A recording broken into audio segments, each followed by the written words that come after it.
নমস্কার বন্ধুরা, দিদির রান্নাঘর উইথ ব্লগ চ্যানেলে আপনাদের প্রত্যেককে স্বাগত। দেখুন, আজকে নিয়ে চলে এসেছি ডিম কাঁকরোল।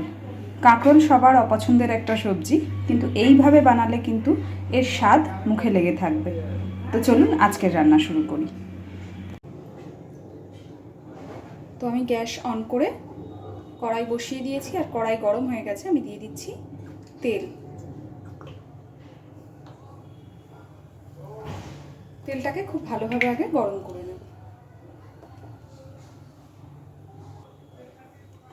তেল খুব সুন্দর করে গরম হয়ে গেছে। এবার আমি দিয়ে দিচ্ছি ছোট করে কেটে রাখা কাঁকরোল।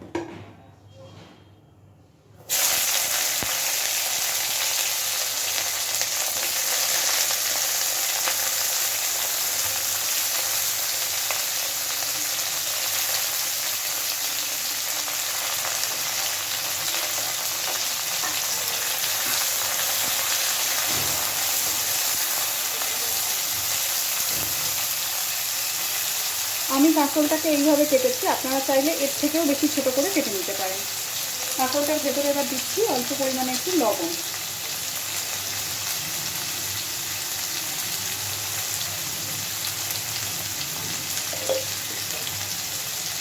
আর দিচ্ছি হলুদ গুঁড়ো।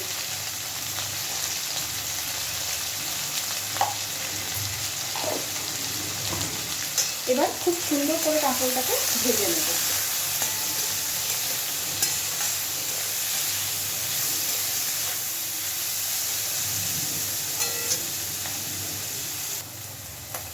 দেখুন বন্ধুরা, কাঁকরোলটা কিন্তু অনেকটাই ভাজা হয়ে এসেছে। একদম সুন্দরভাবে আগে কাঁকরোলটাকে ভেজে নেব।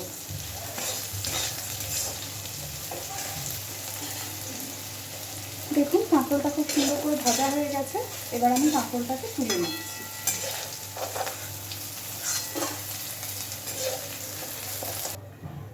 কড়াইতে যেটুকু তেল আছে তাতে আরেকটু তেল দিচ্ছি।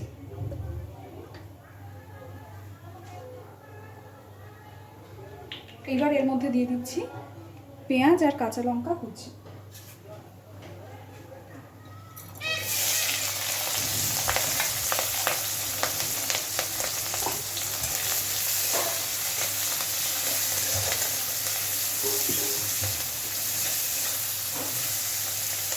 পেঁয়াজটা স্বচ্ছ হওয়া পর্যন্ত একটু ভেজে নেব।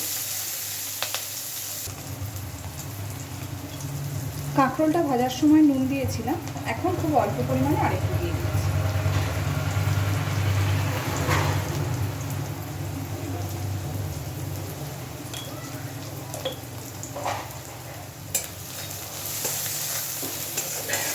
পেঁয়াজটাকে খুব বেশি লাল করে ভাজবো না।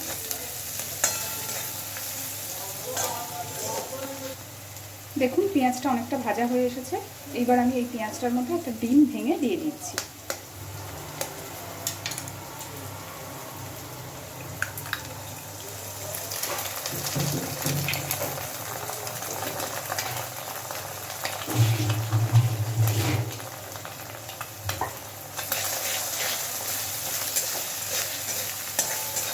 খুব ভালোভাবে ডিমটাকে পেঁয়াজটার সাথে ভেজে নেব। ডিমটা পেঁয়াজের সাথে খুব ভালোভাবে মিশিয়ে ভেজে নিয়েছি। এইবার আগে থেকে ভেজে রাখা কাঁকরোলটা দিয়ে দিচ্ছি।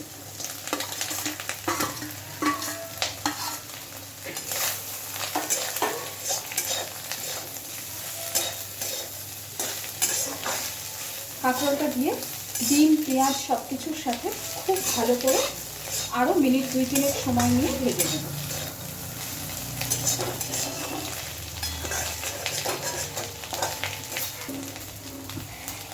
দেখুন, কাঁকরোলের সাথে ডিমটাকে খুব ভালোভাবে মিশিয়ে দিয়েছি।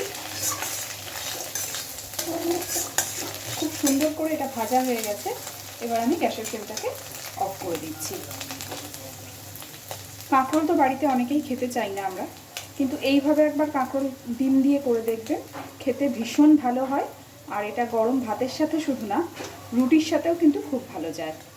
তো যদি আপনাদের আমার আজকের এই রান্নাটা ভালো লেগে থাকে, অবশ্যই বাড়িতে ট্রাই করবেন। কেমন হয়েছে আমাকে জানাবেন। আর প্লিজ আমার চ্যানেলটাকে লাইক, শেয়ার এবং সাবস্ক্রাইব করে আমার পাশে থাকবেন। ধন্যবাদ।